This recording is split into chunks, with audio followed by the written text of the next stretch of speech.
developing a very simple SIR model, and we try to mention the kind of disease that can follow this kind of model and the kind of situation that can fit into this kind of model that we are coming up with. So we saw a model where there is no birth, there is no death, where there is no disease-induced death rates, where there is no latency, and we are trying to define or describe certain components. Um,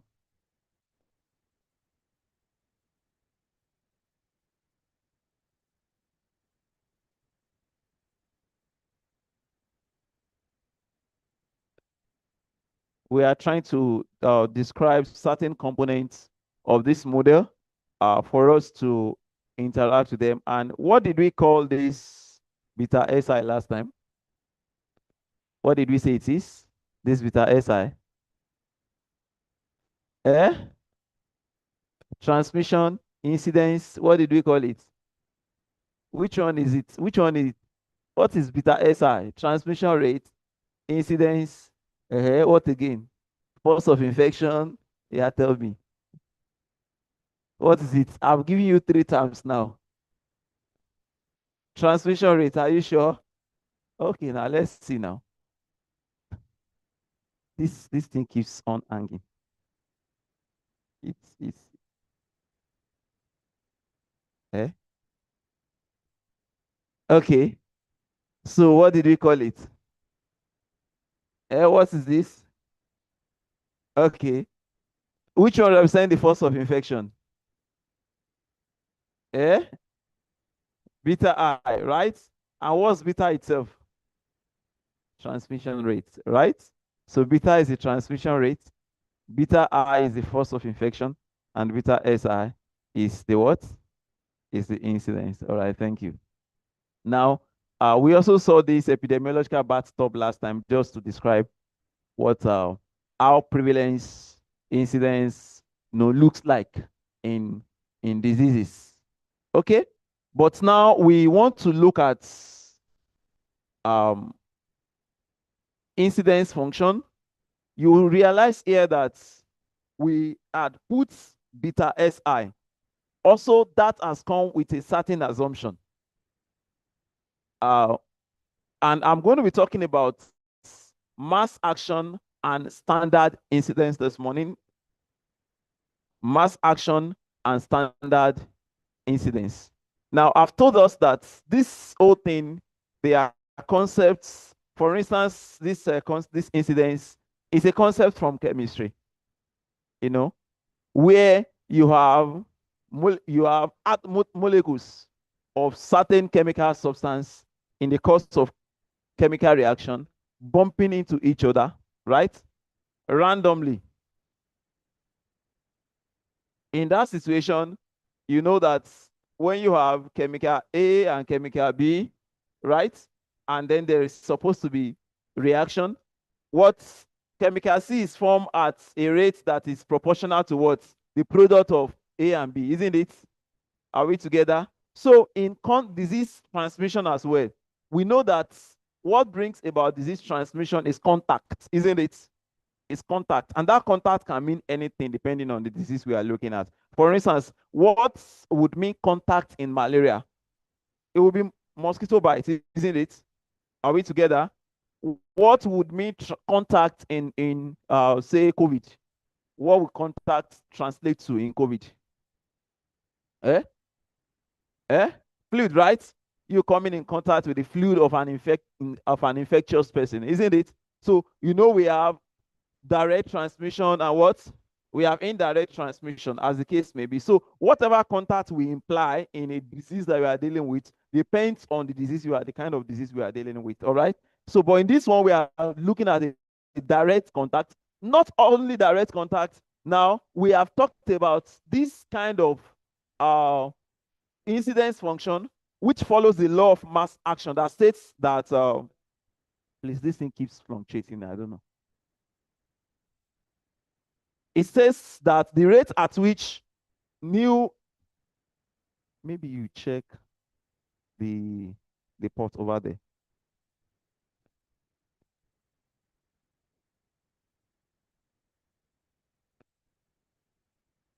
All right.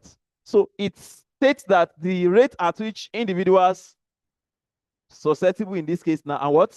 And infected contact each other in a population is proportional to the product of their densities, right? Now, think about it.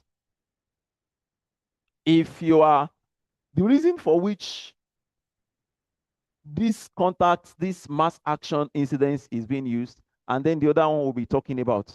Here, everyone interacts with equal probability with everyone else, right? Imagine you are in a population, you are in this room, and somebody's having flu. If somebody's having flu, and then the person is over there, is on this side of the hall, and then we have the rest of these people on this side of the hall. We have just one person. And then another situation where we have like, say 20 people with flu in the same hall. In which case do you think that flu will spread faster? Why? Because they are more, the density of people with flu is, in that situation, is more, right? Is that okay? So when that kind of situation is considered when in an enclosure, for instance, you're in a vehicle with other people traveling, right? Somebody's having flu. So you realize that density plays important role in the situation. But there are situations where density don't play so much of important role. Are we together? Where the frequency, we are going to look at that very soon, is what is so important. Now, in animal disease, most of the time we use this mass action incidence. Why? Another thing is, and then even sometimes when you have kept children in a class, for instance, because children, the way children move around, right? Unlike adults, you can restrict adults to stay where they are, and they will stay there. But children, what happens? So it's the same thing in chemical reaction. Chemical bumps into each other randomly. They move randomly, bump into each other, right? So in that situation, we bring about mass action. So this mass action incident is also known as density-dependent transmission. It's known as what? Density-dependent transmission. And the mass action is used in disease for which disease-relevant contact increases with an increase in the population size. For instance, in influenza, contact increases as population size, that is the density increases, isn't it? Just like I mentioned the other time. And the contact rate depends on the density of the people around you. So the more dense the population, the more the transmission, right? But is it like that for sexually transmitted disease like gonorrhea or like HIV? Even if an HIV infected person is seated with you, would there be anything? Even if they clog around you, would there be anything? No. So disease relevant transmission in that situation depends on how frequently sexual interaction take place. Is that okay? No longer about density. Do we understand?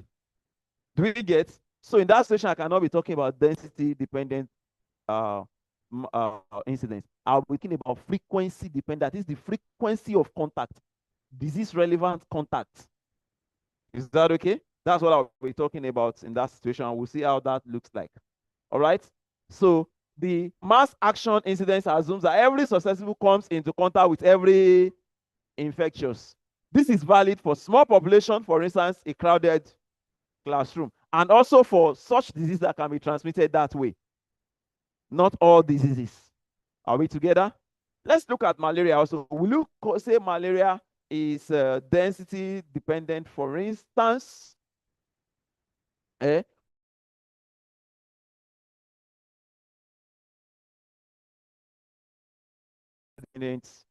Incidents. Because we have also said here that mass action incidence assumes that every susceptible person comes into contact with what? Every infection. I've told you the genesis of that assumption is more like chemical reaction, right? You put two chemical into a certain container, and chemical reaction is to take place. So they are within that confinement, right? And the particles are bumping into each other to cause the two chemical substance to produce another one, isn't it? Are we together? But look at situation where uh, people, the population is very large, and people are far apart. Are we together? You cannot be talking about mass action in that situation. Again, you'll be talking about the frequency of contact still, how frequently people meet. Are we together? So now look at, you are there, you are in different parts of the country, and then mosquito can locate you anywhere you are. Are we together? Can locate you anywhere you are. But you also know that even if mosquito locates you and you are not infectious and it bites you, it does not mean anything. So that means that it depends on how frequently the mosquito meets an infectious person. Is that okay? Are we together? All right, let's move for our time. So this is what we call the standard incidence, which is also called frequency dependent transmission. Is that okay? Now, the reason for this also, I don't have time to look at that part, is that by the time there's something that is called, that we try to look at, it's called homogeneity in terms of the unit, the dimensional homogeneity. In mathematics, we try to look at dimension each of the parameters. By the time you look at the previous parameter and you get the dimension of it, you realize that it is going to be coming in terms of density. That is, it's going to be coming in terms of how much the population is, because beta will definitely have the population with it. It's going to be having the dimension of the human population or the population you are dealing with it. So it's not just going to be contacts per time. It's going to be, for instance, number of persons is going to be in terms of number of persons per time. So if you do the dimensional analysis of it, but we are not looking at that now. So we talked about the contact rate depends on the frequency of contact and not necessarily on the density. And standard incidence is used for disease which the contact rate cannot increase indefinitely and is limited even if the population increases, isn't it? We've talked about sexually transmitted disease where the number of contacts cannot increase indefinitely. For STD, for instance, for example, the number of sexual partners an individual has is likely independent of the number of individuals nearby, isn't it? And at least when the population is not very low. So this is suitable for large population as well. Now we move on to, do you understand the difference between frequency dependent and mass action now? Or density dependent incidence? Okay, so when we can use it. Okay, we move. Now, we were also talking last time about assumption, that we make assumptions based on the question that you are trying to answer, because a model cannot answer all questions. Please, let's know that. Now, for instance, you cannot possibly develop one model that will answer all malaria questions. Okay. A model assumption in infectious disease modeling are a set of simplified rules. What do we call them? Simplified rules or conditions used to represent the complex dynamics of disease transmission. Real life itself is complex, and you possibly may not be able to capture all the complexity. So sometimes we make simplifying assumptions to just simplify the complexity. Are we together? So they simplified the complex reward dynamics to make the model tractable. Now I want us to look at this model. This is okay. Do you know this is a model? This thing you are seeing here, do you know it's a model? How many of us have seen the map of our country before? Your own country? Eh? Good. When you look at that map, the size of that map, is it the size of your country? What to see? Eh? What are you doing? You are just representing a pictorial representation, isn't it? Of your country. And can you possibly capture all the details of your country inside that map? Eh? All the houses, the people, the streams, the rivers, the topography, everything. Is it possible? It's not, right? That's why, for instance, in geography, what we do, you say map, for instance, for Nigeria, map of Nigeria showing what? Maybe topographies. So that means in what I am interested in seeing that map is what? Is it what? So since I'm interested in seeing the topography, what will I do to other details? I'll close my eyes to other details because they are not of interest. Do you understand? They are not of interest. That is why for mechanistic model as well, the assumptions that we make, they are based on the interests that we of what is of interest to us. What I'm interested in assessing, for instance. So if I'm looking at malaria, I may not put all the details about malaria. For instance, I want to assess something about the effectiveness of ITN, right? On malaria transmission dynamics. I want to assess that. What's my interest? What's my interest? ITN, right? Are we together? But are there not other details like immunity, right? As far as malaria is concerned, age, because malaria too is actually supposed to be an age structured thing because we know that it's even sex structure too, because we know that for malaria, the people who are at risk most are what? Children and what? Children under 5 and pregnant women, isn't it? But if that is not my interest, I just want to see how ITN, like the impact of it in the population. So I will restrict myself to that. And there is no problem in doing that. Are we together? All right. So now the SR model that we have seen, we have said the population is close. It has no birth, it has no death, it has no migration, isn't it? Infected individuals become infectious immediately after the infection and remain infectious until they recover. Is that not what we saw there? Because we have seen that the people there was no latency in between. So that means immediately they become infected, they also become infectious. That is the assumption there. Then we talked about homogeneous mixing. We have also not, in that model, we have also not considered the possibility of heterogeneity. We looked at the entire population as if the population is the same in all sense. It's the same in age, the same in gender, the same in everything. So we just consider a group of people that are susceptible, right? Class of people that are what? Infectious. Class of people that are recovered. So we didn't look at anything that can distinguish them, like age. And you know there are some diseases you dare not look at them at the general level like that, and you'll be able to get them meaningful, right? For instance, you are modeling measles, and you just see everybody the same. Who does measles affect most? Under 5, children, isn't it? You call them childhood diseases. Are we together? So in that situation, you want to pay attention to children. But here we have assumed homogeneous mixing, but like I said, these assumptions are not fatal. They are addressing certain questions of interest. And that is why when you are writing your paper, you have to come clean about the limitation of your work. The assumptions you have made, every model is limited by its own assumption. Every model is what? Limited by its own assumption. The assumptions you have made in a model is the limitation of that model. Is that okay? Because somebody can come and then try to adjust that assumption and make things more realistic. Is that okay? All right. So, and then we have said infected individuals acquire permanent immunity. Transition rates are constant and do not change over time. Okay, now we are going to another model. This time around, we are looking at SR model with what? Demography. And we have talked about what's demography.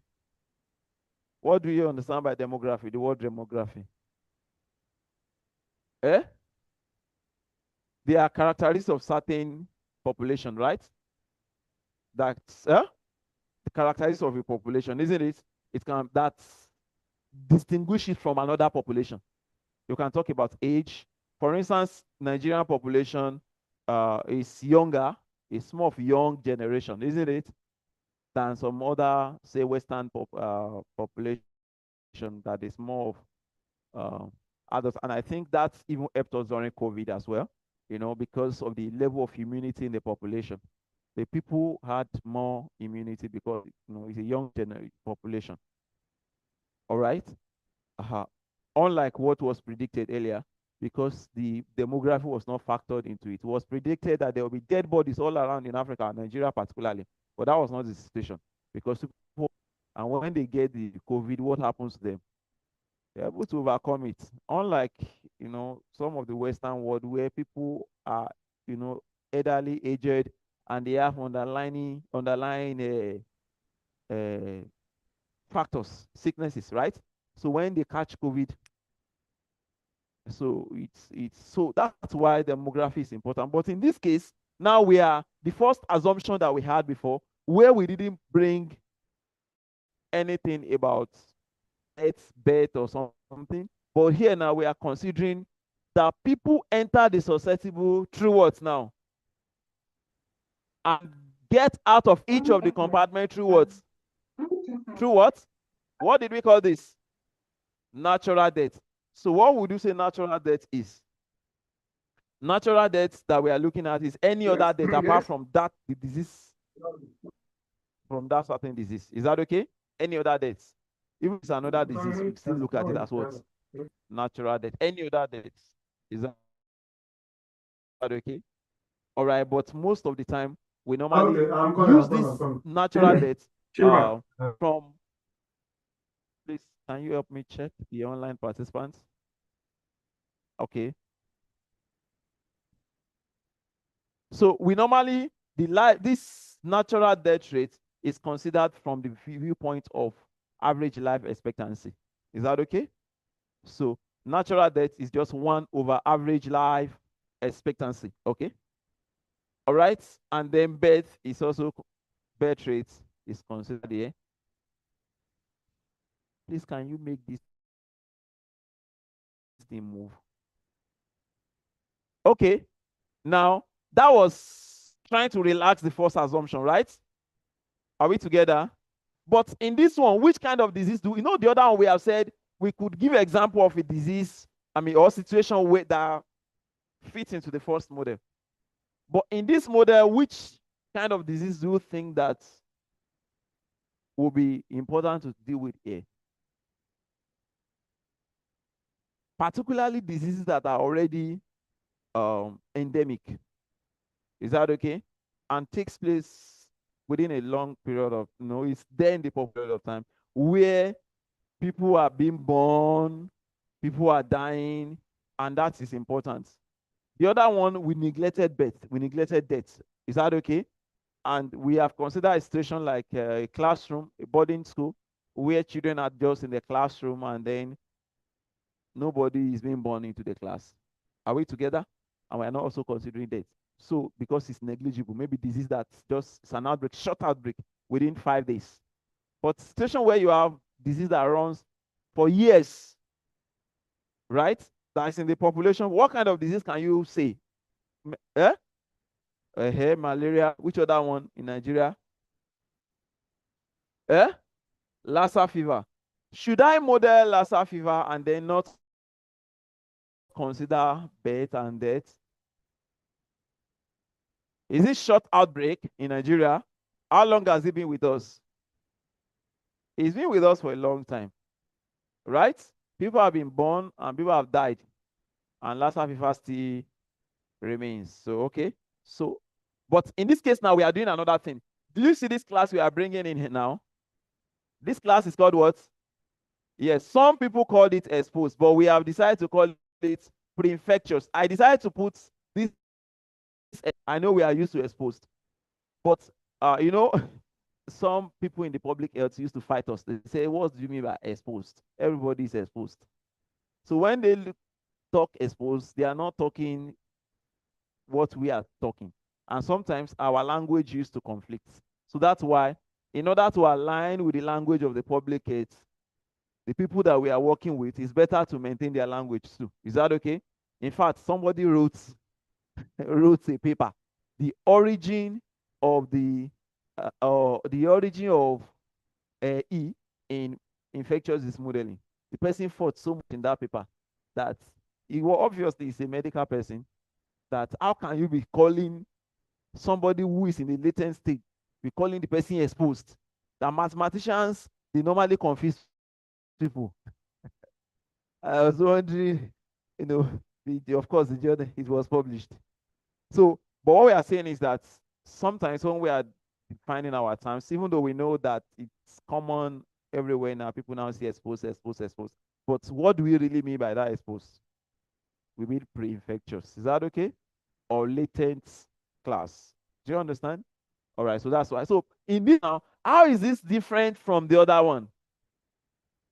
What kind of disease do you think that this will come in, will suit this now? Situation where we have pre-infectious stage. Yeah?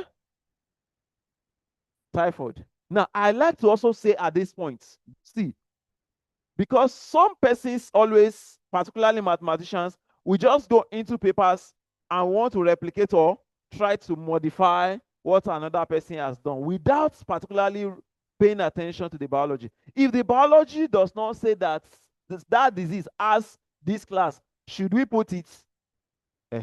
Because sometimes, somebody is modeling Plasmodium falciparum and is saying that modeling the effect of relapse on PF malaria transmission. Excuse me, does PF have relapse? No, it does not. It's P virus that has relapse. And what is relapse? We are saying that there's a liver stage, right?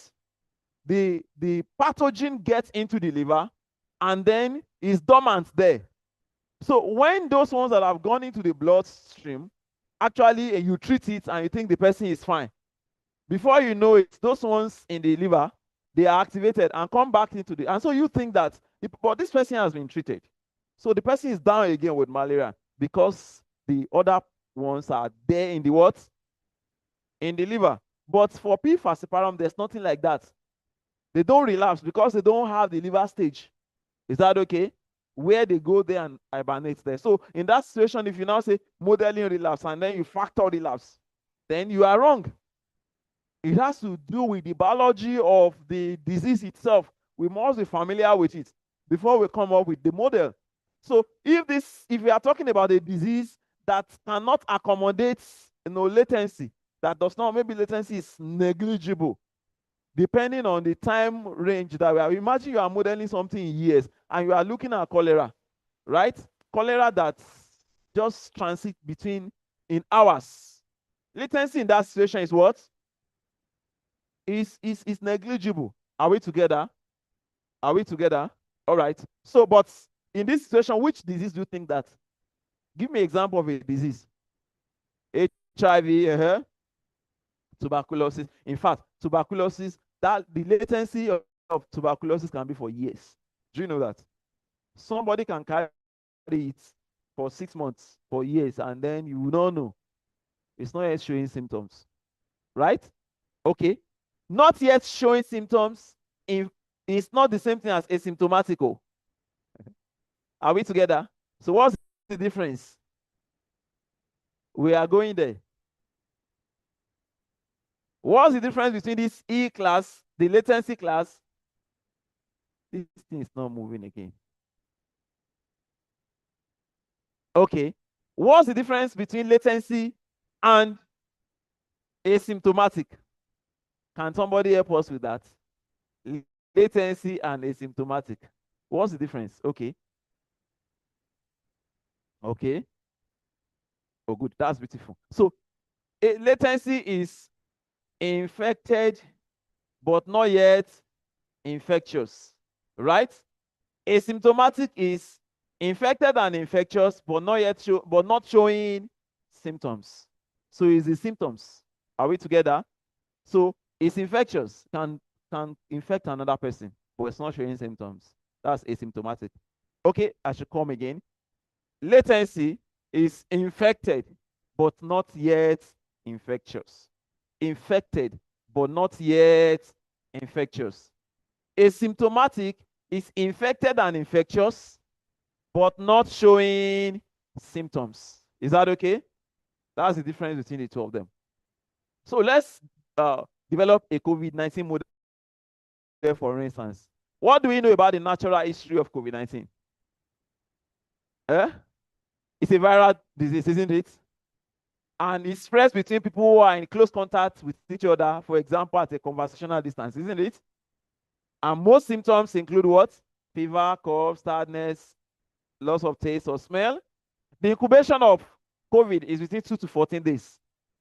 So while latency is about 5.5 days, I talked about incubation and latency the other time. The difference between them. What's the difference between latency and incubation again? The period between infection and onset of symptoms is what? Incubation.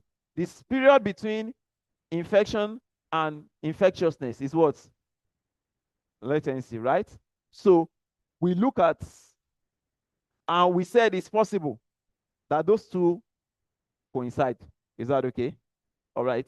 So here, because the reason we consider more of latency than incubation is that we are modeling transmission dynamics. Are we together?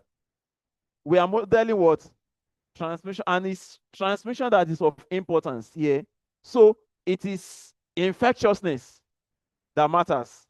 Do you understand? When somebody becomes infectious and is able to transmit to another person, that's what we are interested in. That's why most of the time, latency is what we look. And but if the time coincides too, we can just say incubation. Is that okay? Incubation period. Do we have asymptomatic infection in COVID? Do we have do we have it? Who are the most vulnerable population for COVID? Elderly, right? The elderly. Okay. Is that true? Everyone with immunity, either elderly or old or young. Is that okay? Okay. Does recovery confer immunity? If you recover from COVID, does it mean that you cannot get it again? No. All of these questions are from the natural history of COVID-19, which only biology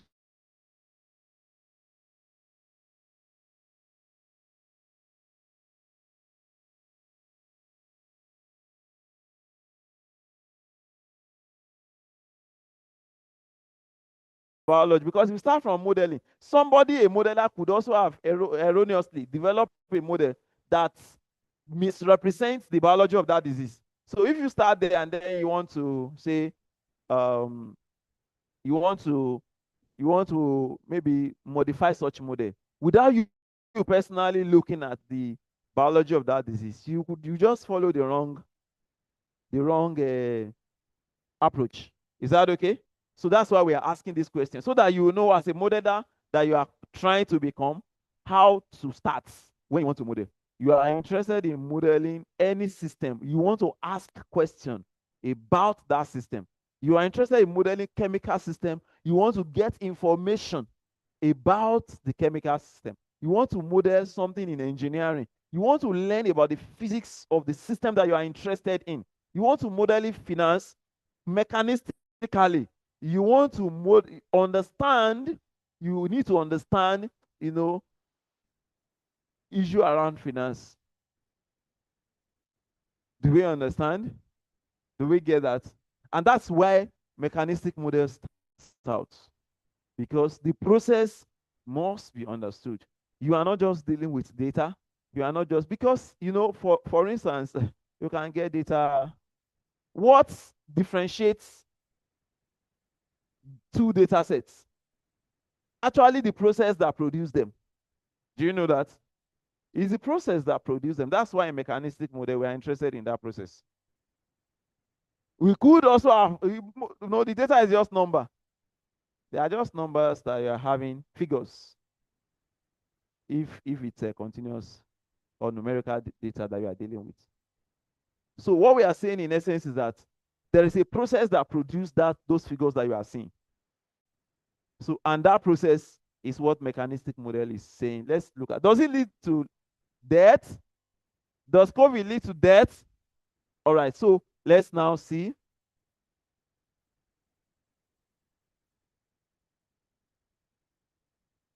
Okay, now let's look at this model and see if it represents COVID enough. Now, do you see that there is a movement into the susceptible class? Eh? That is what, through what do we call this? Eh? Either we, okay, birth, right? And the movement out of it is what? Natural. What's happening?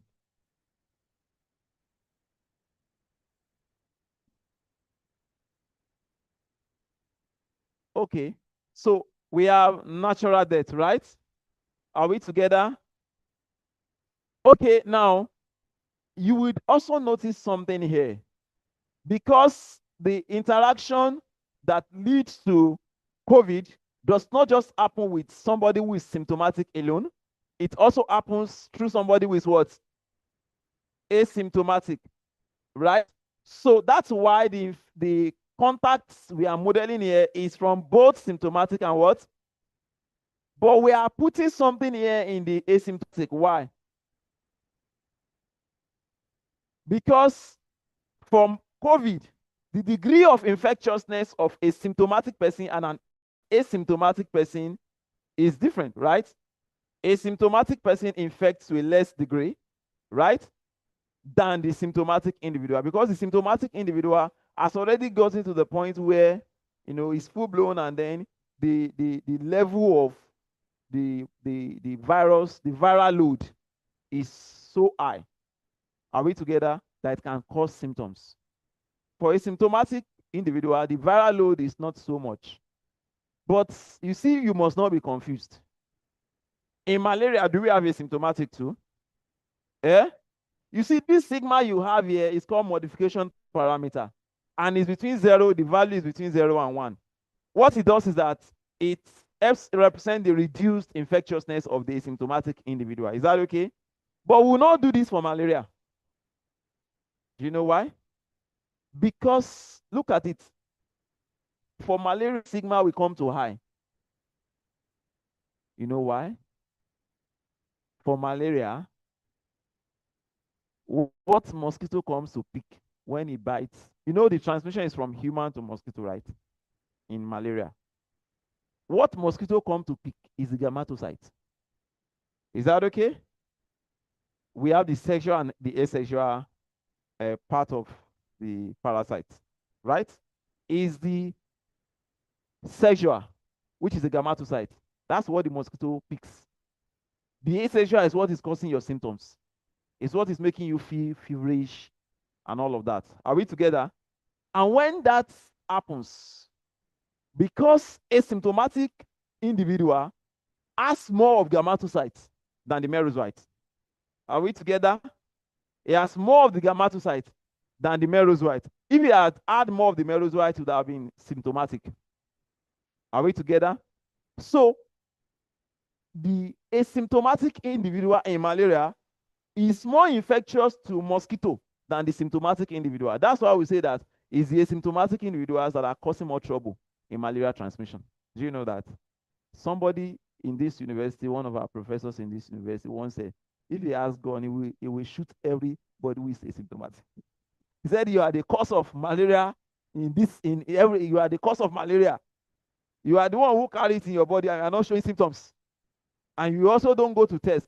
If you are not showing symptoms, will you go to hospital? Eh? You say you just woke up one morning, you don't finish food. You say I just want to go to hospital, man. Doctor, I have come for checkup. Check me. In fact, the doctor will know you are not serious. Right? You don't go. Myself, I don't go. But the thing is there in your body. And when mosquito comes to pick, it goes and bites another person. And then transmits it. So you are more infectious because you have more of the gametophytes in your body.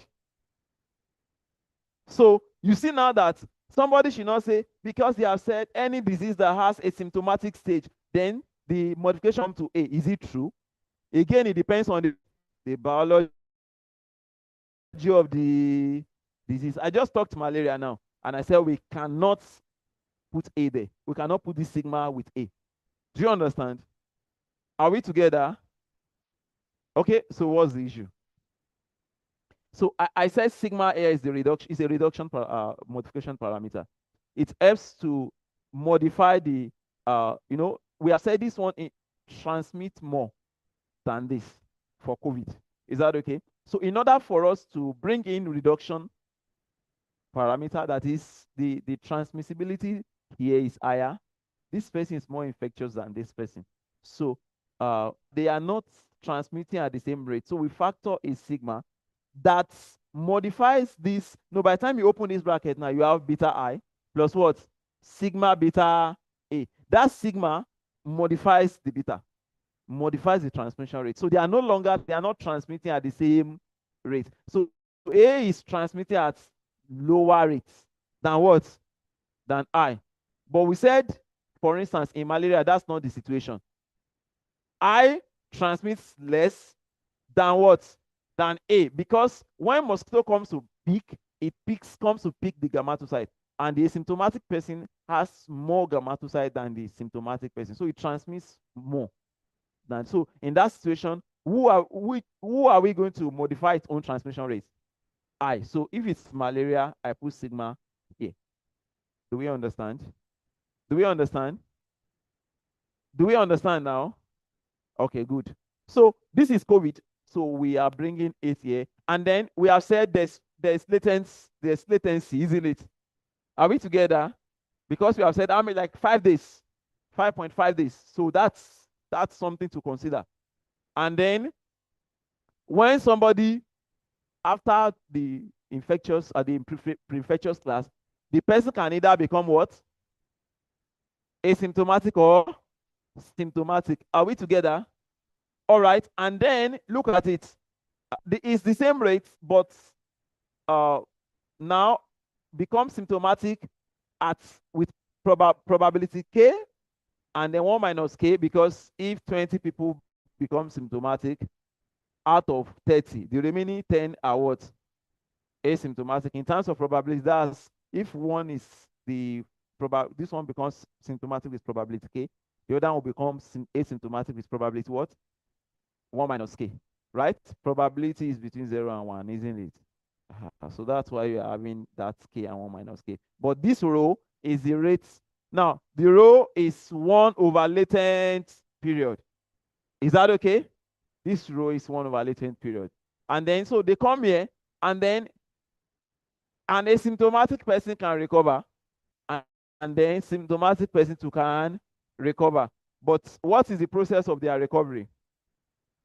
Natural or treatment? Due to natural immunity or due to treatment? So asymptomatic person most likely due to what? Natural immunity, because he will not even go to hospital, right? But symptomatic person most likely due to what? Treatment and what? Immunity. Yeah, it's possible the immunity also enhances the treatment. Is that okay? Are we together? Okay.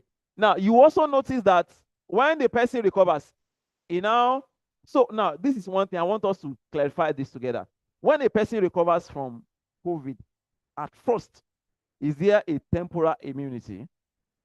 Good. For some time, he has a temporal immunity, and that immunity wanes. But it's not all diseases that behave like this. Are we together? So you also see that for the symptomatic human, you are seeing something apart from the natural death. What is this? Another death, right? This is disease-induced death. That's where you can measure case fatality. Are we together? Are we together? Okay, so you have disease-induced death. Why are we not talking about disease-induced death for asymptomatic individuals? If the viral load is not sufficient to cause symptoms, will it cause death?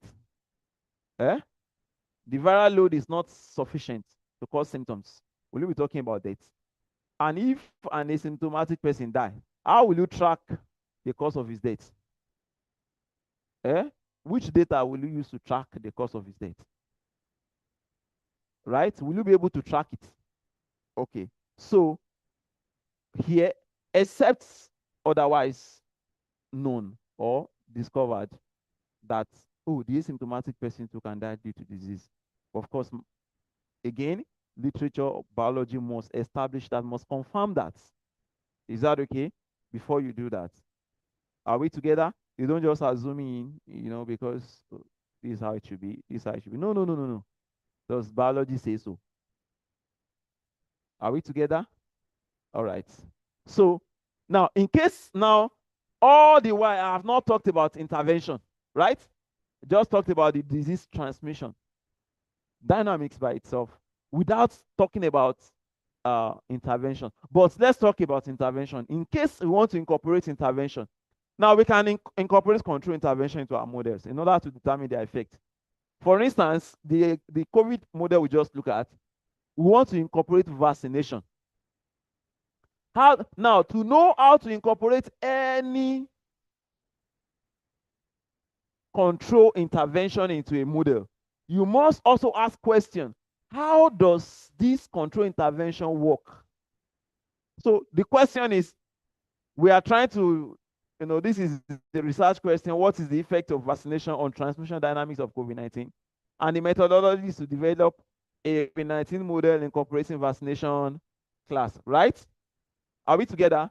And this is deliberate. You see, we are not asking the question of what is the model, what is the, and we develop the transmission dynamics model of transmission dynamics of COVID-19 in the presence of vaccine, or what is the transmission, the model, or what is the reproduction number, or what other thing that questions can we have, do we normally ask that we mix up methods? Here, you see that we separated the biology from the maths. Are we together?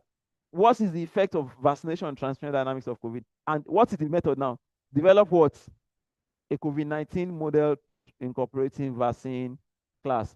So if you come up and say that your research question or your objective, if you say my objective is to assess the or is to develop a COVID-19 model incorporating vaccination class, then you're already talking method like that. Is that okay? You are speaking method. So what you should be talking about is that you want to assess the effect of what? Vaccination on the what? Transmission dynamics of COVID-19. Are we together? Okay. So now look at it. How does vaccine work in COVID-19? Let's ask that. Let's answer that question. Who do we vaccinate in COVID-19? Of course, I'm showing you already. So who do we vaccinate? But it depends. It depends on the approach, right? If it is mass vaccination, even this person can get vaccinated, isn't it? This person can get vaccinated, and this can get vaccinated, right? But now, in this one, there is an assumption that we vaccinate only what? The susceptible. But is that all the reality about vaccination of COVID-19? No, right? Because mass vaccination does not separate only the susceptible. Are we together? But here now, let's say that we are limiting ourselves to the susceptible individuals. All right? Again, you are already familiar with all these other routes, isn't it? You are familiar with this route, this one, isn't it? Okay, but now let's concentrate here because this is the one we are bringing in. So you see that some people are vaccinated at rate what? At rate what? We are not talking. Rate theta. Oh, yeah. Thank you. I can see now. We are also vaccinating. This is a mass vaccination. This is not only. So we are also vaccinating who? We also at rate theta. Vaccinating the what? Asymptomatic at rate theta and then recovered at what? So this kind of vaccination is mass vaccination, right? And is that not the reality of COVID? Eh? Of course, that's the reality of COVID. And then, but you also know that, is COVID vaccine a perfect vaccine? Is it perfect? Please, let's answer that question. Is it perfect? When you say that a vaccine is perfect, that means it confers 100% protection. Eh? If somebody takes COVID-19 vaccine, is the person possible? Is it possible that the person still contract COVID-19? Yes, because it is not perfect. So here we just like look at it, just like a susceptible person can become infected. So vaccinated person can also become what? But at a reduced rate. Do you see the reduced rate? 1 minus epsilon. Epsilon measures the efficacy of the vaccine. Are we together? It measures what? The efficacy of the vaccine. So efficacy is, say, 80%. Are we together? That means there is only 20% chance that this person gets what? Infected. That's why you have it at 1 minus the efficacy. Is that okay? Are we together? So that measures the efficacy. Okay, let's move. And before I say thank you, please, before I say thank you, now, what other intervention do you think we can incorporate into a COVID-19 model? Can you tell me? One, social distancing. So how does social distancing work? How does it operate? It does what? It limits contacts. So where do you think in this model is social distancing supposed to come? The point where we have defined contact, isn't it? That means here. Are we together? Because this is where contact is. This is where contact is. Are we together? Are we together? Okay. So which other one? Quarantine. Okay, so who do you quarantine? So what's the difference between quarantine and isolation?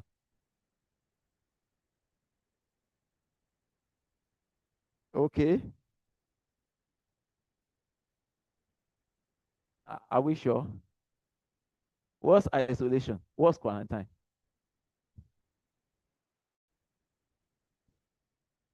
Okay. Yes. So this person is a suspected case. Is suspected. Maybe he has had contact. He has had contact, but we don't know if the contact is going to lead to infection or not.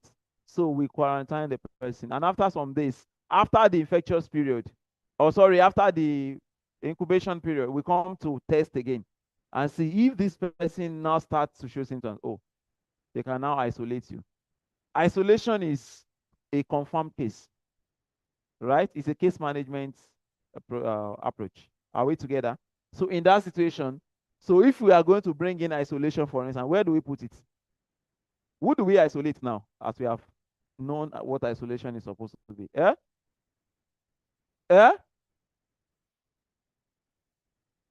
This person. Are we together? Now, there is no time on my side again, and I'm going to end here. But the truth is that any kind of model you are developing depends on the question you are interested in, depends on the also the biology of that disease. Are we together? And what you want to assess. Now, going forward, some of other colleagues will come up and show us how to even make sense of this model. No, you are just seeing how to develop model because it's important to know how to even develop first before you make sense of it, before you use it to answer your questions and all of that. So at this point, I'll say thank you for listening. A round of applause for our facilitator. Thank you so much, sir. And if you agree with me that that was an insightful section, I'm sure by now some people are already thinking, how can I develop model for this particular disease that I'm working on? So now it's time for questions. If you have questions, I'll take number at once. Let me see your hands up, please. Questions? No. Okay, so I have one. Are you raising your hand, ma? Two, um, 3, 4, 5. Star. Where? That's 5. That's number 5. 5. Okay, 6. Then you take 6. Thank you so much. So then please come forward. If you have questions, please come forward. Please come forward if you have questions, please, so that we don't move the mic all around. So go with number 1. Good morning. Yeah, good morning. Thank you so much for this insightful presentation. Thank you. I just need a clarification, not necessarily a question. You said something with respect to asymptomatism, like asymptomatic individuals, and you said in your speech that an asymptomatic person is both infected and infectious. I was wondering that, is it possible that sometimes a person is being, because when we say asymptomatic, it means you are infected. I think the infectiousness depends on the stage of the infection. It's not possible to have an individual that is asymptomatic but not infectious. I think from my own understanding, I think the main idea is that when you say asymptomatic, you are infected, or you are not showing symptoms. Or the issue of being infectious, I think it's now depend on the stage of the infection. Okay, thank you so much. So if you understand the difference between being infected and being infectious, a person can be infected, but the person is not yet infectious, right? If a person is infected already, but not yet infectious, you cannot even talk about symptoms in the first place. That person is in the latent state. Is that okay? Person is in the latent stage. Do you understand? But when somebody has already become infectious, it's already transmitting to people, and it's still not showing symptoms, then the person is asymptomatic. Is that okay? So just like you have said that infectiousness it depends on is a stage of infection. Yes, so asymptomatic is actually that too. Is a stage, and that stage of being infectious, not showing symptoms, is a symptomatic stage, right? So, but if somebody is infected but are not yet infectious, of course, you can't be talking symptoms. Person is not ready to show symptoms, right? Because it takes you to be to move from the latent stage to start talking about infection symptoms manifestation. So that person is in the latent stage. So we have that's why latency is different from being asymptomatic. Do you understand? All right. Thank you. You were talking about the intervention strategies when you are incorporating intervention, Yeah. and you have just touched immunization for COVID, which applies also, vaccination, sorry, which also applies to other diseases. Now, if we look at other intervention strategies, different from vaccination, looking away from COVID, if you come to something like malaria, Okay. come to something like cholera, Okay. and you are looking at something that has to do with environmental modification Okay. in order to disrupt Okay. the vector habitat, Okay. so that there will be no space for the vector to be able Okay. to produce its larva and all of that. So how do you incorporate that to look at the So thank you. performance? So I mentioned earlier that incorporating any intervention at all, before you incorporate, you ask a very fundamental question. How does this intervention work? If I pick from you now, environmental management, either modification or manipulation, is targeted towards what? you have said is to limit the maybe to disrupt the breeding sites, for instance, for mosquito, right? And so when you disrupt breeding site, what happens? You will not be able to emerge, isn't it? So that means the recruitment of mosquito will be tampered with. So what were you intending to tamper with originally? Were you just interested in tampering with the environment in the course of transmission? You are interested in tampering with the recruitment. Is that okay? So where that intervention work in the transmission process, that's where you put the intervention. So in this situation, environmental management that helps disrupt the breeding site of mosquito, for instance, is that okay? Will be placed in the recruitment of mosquito. The recruitment, what represent the recruitment parameter. Is that okay? So it limits the recruitment of the mosquito. Now, if you are not talking about, say, cholera, you have the bacteria in the environment. Is that okay? Which is coming from time to time because of, but when you take care of the environment, what happens? What are you trying to target? Is the bacteria, right?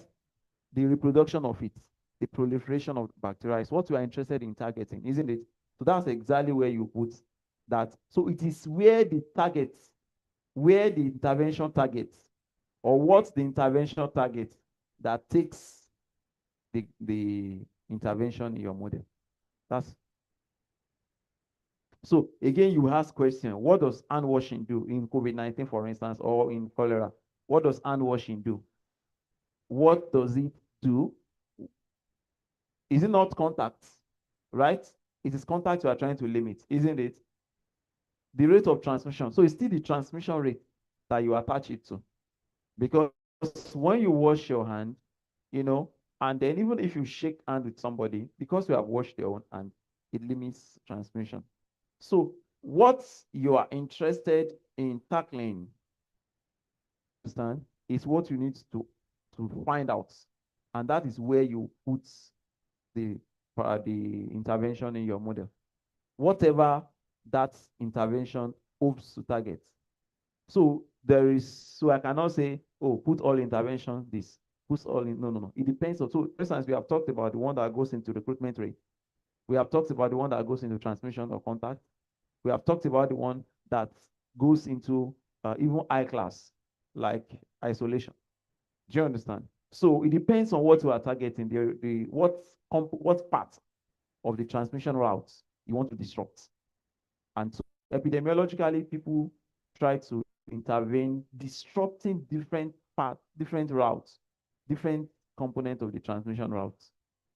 Do you understand? So it is the component of the transmission route that you are trying to disrupt that you focus your intervention on. Is it okay? Okay, thank you. Thank you, sir. Thank you for the presentation. I just wanted to see the slide that had to do with research question and methodology.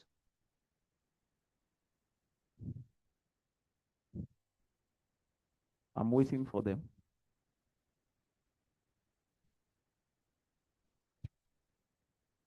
Okay. Yes. Okay, so develop a COVID model incorporating. Yes, research question. What is the effect of vaccination on transmission dynamics of COVID-19? Methodology. Develop a COVID-19 model incorporating vaccination. This is just one of the methodologies.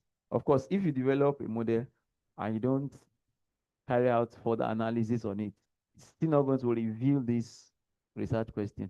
It's still not going to answer it. So, but this is just, you know, because I'm taking us model development. That's why I just mentioned that. Number 4.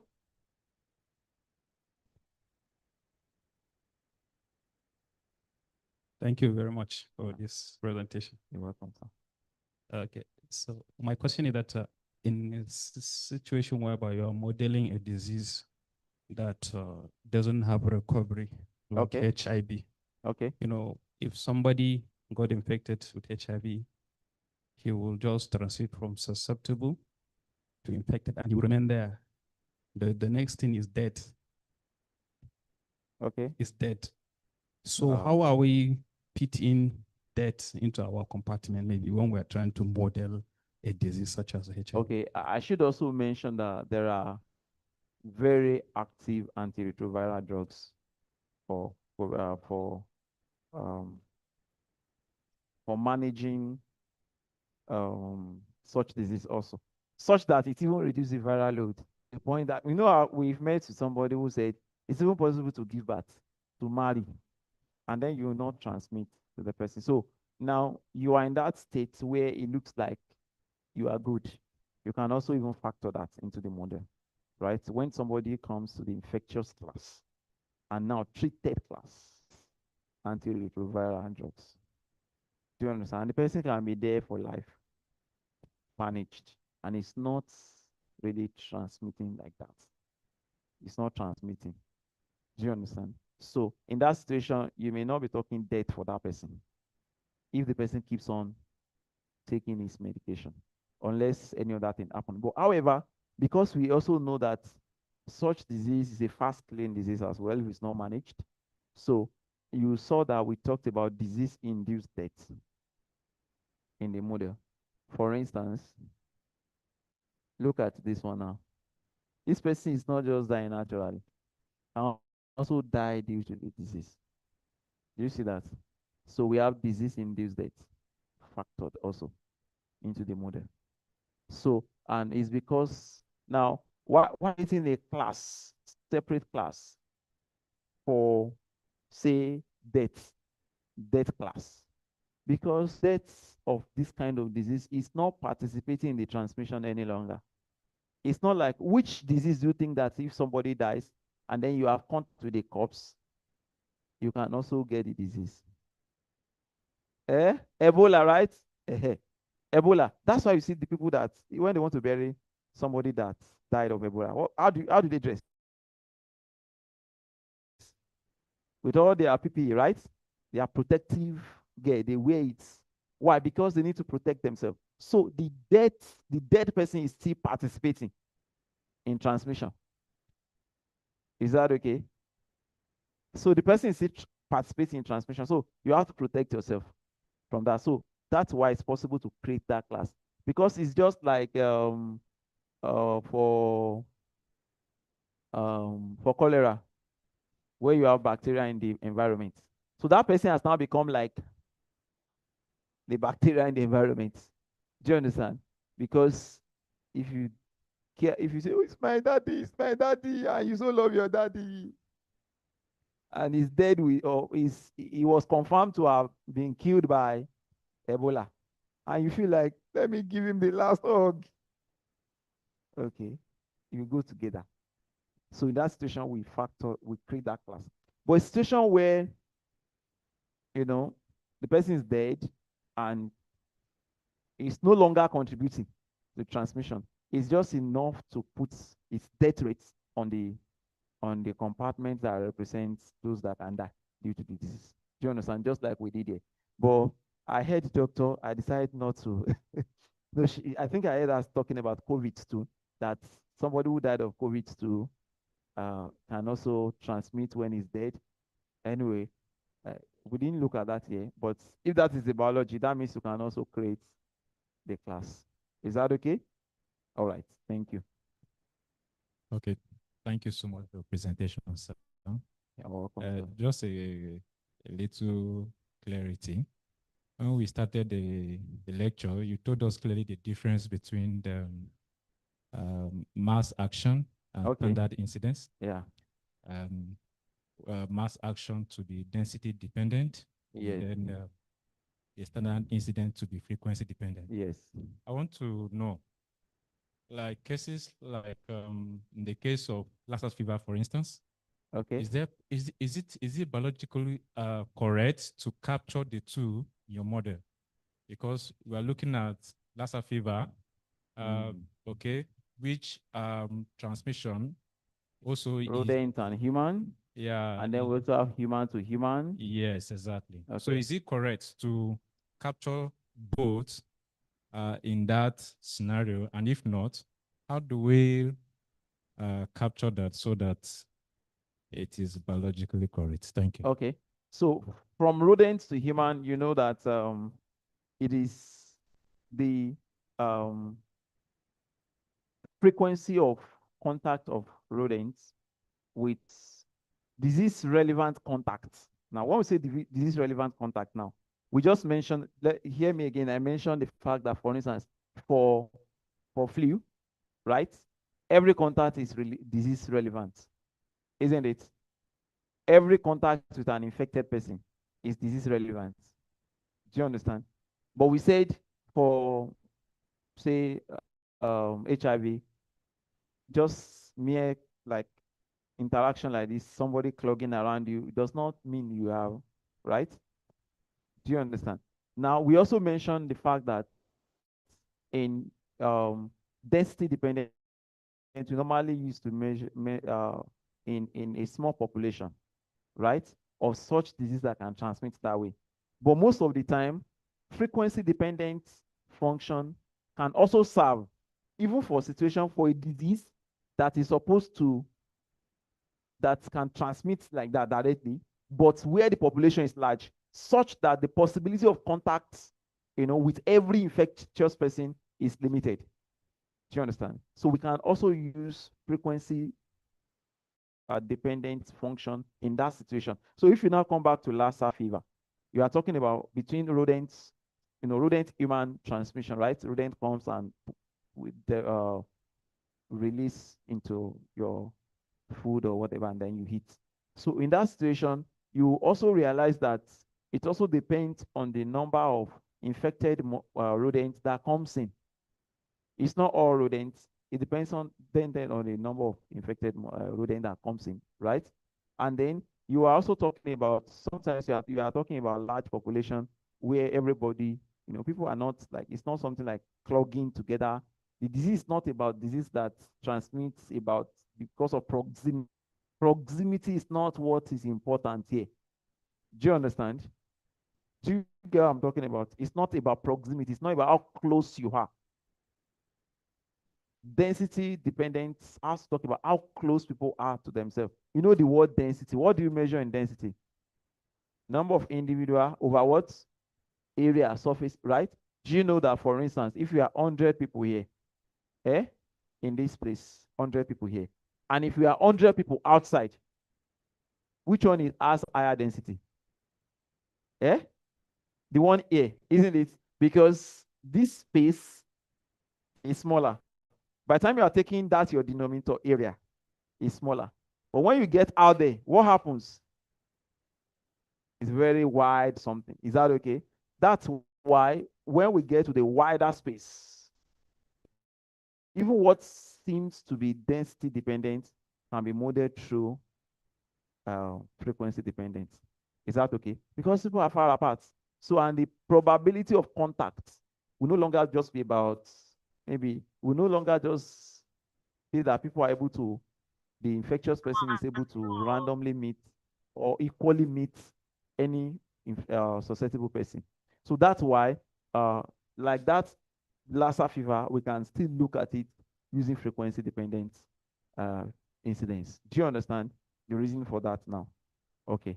So, but when proximity becomes important, then you, like how close people are to each other. When it becomes important in transmission, then you look at mass action. Is that okay? You keep animal in a cage like this, and then one becomes infected. Before you know it, if you are not careful, what will happen? You keep animals in a cage, and one becomes infected. If you are not careful, what happens? Everywhere, because everybody becomes contacted. So that situation, you can use mass action, particularly for animal disease in a confined environment. Thank you. Thank you, Mr. Ido. Yeah. I need a clarification. You talk about the demography, and you say that we Demography, right? Yes, the Okay. demography, because the outbreak occurs during a long period. Okay. Okay, my question is, why did you include the birth rate to the other compartments? Death, right? No, the birth rate. Birth. Okay. Yes, I understand the death rate natural death rate and the death rate related to the disease. Okay. Why you don't include the birth rate to the other compartments? If I get you right, are you saying why did I not put birth rate? Or why did I put birth rate? To expose symptomatic Okay, recovery. birth, right? Oh, I see. Okay, fine. Except for a disease that has vertical transmission. Eh? Are we together? Except for a disease that has vertical transmission. When you give birth to people, how do you give birth to them? You give birth to them susceptible, isn't it? Except you are dealing with a disease that has what? Possibility of what's vertical transmission between mother and child. Such disease where the child can be infected from birth. In that situation, people can come into this class, right? From birth. But we are looking at a disease where there is no vertical transmission. Is that okay? So people are born susceptible only. That's why the birth rate comes only into this place and not to other compartments. Is that the question? Is it okay? Okay, thank you. Okay, so we would have the online participants now. Right. This question is from Uchimadu. He's asking, he says, I think both symptomatic and asymptomatic malaria infections can contribute to human to mosquito transmission, Yes, with they can. infectiousness varying according to gametocyte density, duration of infection, and the transmission setting. Could you please explain this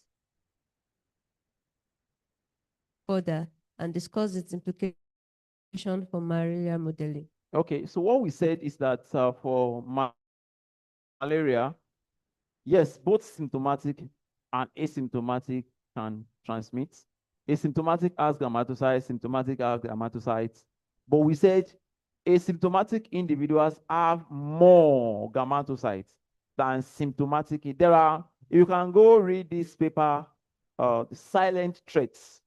I think it's by Lindsay or so, of silent threats to malaria or something. And it talks so much about in fact, there are many papers that have been written around the contribution of the asymptomatic individuals. They carry more gammatocytes. The gammatocytemia is very high in them. So that's why if it were to be malaria, it is the symptomatic individuals that will carry that modification parameter, which is a reduction factor. So what is the implication for malaria, for modeling malaria transmission dynamics? It only shows that where you are going to put your modification parameter is going to be with I, not A, in case of malaria. And then we have also said that even epidemiologically, we know that it is more of asymptomatic than sustained transmission of malaria in the population because they are not showing symptoms and they are transmitting so much. Okay, so I wouldn't know. I think that question is answered already. So any other online question? One more question. Still from the same person, he says P. falciparum has no true relapse, but can be recrudescence. How can recrudescence be captured and distinguished from reinfection in malaria model? Also, how can superinfection be incorporated into the model when an individual carries multiple parasite infections? Okay. Now, I mentioned the other time, having established the fact that P. falciparum does not have relapse. That's something that is known to P. virus, and I explain what relapse means. There are three major, I think four now. We talk about reinfection, we talk about relapse, we talk about recrudescence, and then superinfection, as you are asking. Now, for P. falciparum, we have ruled out relapse because it's fibers that has liver stage where the parasite is there still dormant, and then when you clear that of the blood stage, those in the liver stage can still come into the blood and then cause trouble. And then you wonder, oh, we've treated this person. Actually, all the things I've mentioned confronts treatments. So for reinfection is that person has recovered and then gone back to susceptible class, and then it's possible to be exposed again to another infectious bite, or depending on the disease you are modeling. So that's, in that situation, that is a new infection coming in. Is that okay for reinfection? So it still follows the same way a person gets back to get reinfected. But then when you talk about recrudescence, you are talking about the fact that this person has been treated. For instance, I class, is treated, you have applied, maybe you have given ACT, and after some times, you just notice that the person is back with malaria or with whatever disease that you are talking. No, I'm talking malaria now. He's back. What could cause that? That somebody is treated and then back again. Maybe there was no total clearance, right? Are we together? There was no total clearance. Sometimes they give you drug and then you refuse to use the complete dose. And then the remaining uncleared pathogen goes back and gather themselves and then continue fighting. So in that situation, that is case of maybe treatment failure, where you are looking at, you have treated, but the clearance was not total. So you'll be talking about recrudescence in that way. But then when you now talk about super infection, that has to be with another strain, right? Or for instance, you are infected now, and then you have, for instance, let's start COVID. COVID had different strains, right? Can you mention some of them? Omicron, Delta. Okay, let's even pick Delta and Omicron. Somebody has Omicron, and that's where issue of vaccine even development and the challenges that come with it come, because you can be infected today with this strain, and if you get infected with another strain, that vaccine was not developed for, you might not be protected against that one. So, and then you now get infected with that one. So when you say super infection, you are necessarily talking about another infection with another strain. I think, I wouldn't know if Prof.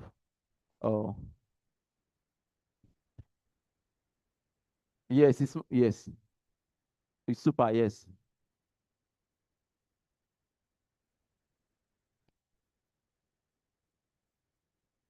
So that's just situation. So the other one is more virulent than the other one, and it's also not even used to the kind of treatment or management you have been given before. So it can evade, yes.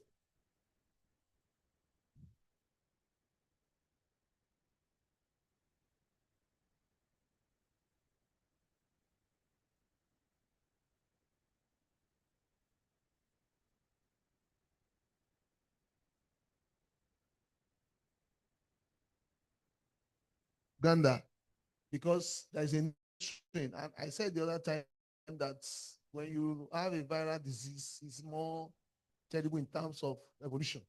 It changes very fast. And that's actually taking care of this one. There is another one again. And then that's what you are using, the treatments you are using, or the vaccine may not be able to take care of. And then you have to do another one again. So it becomes very, very complicated. All right.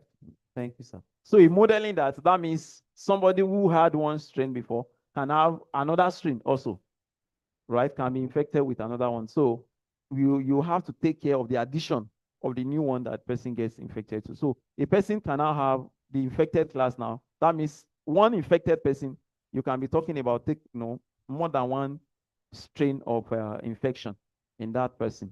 So it comes into the way you define your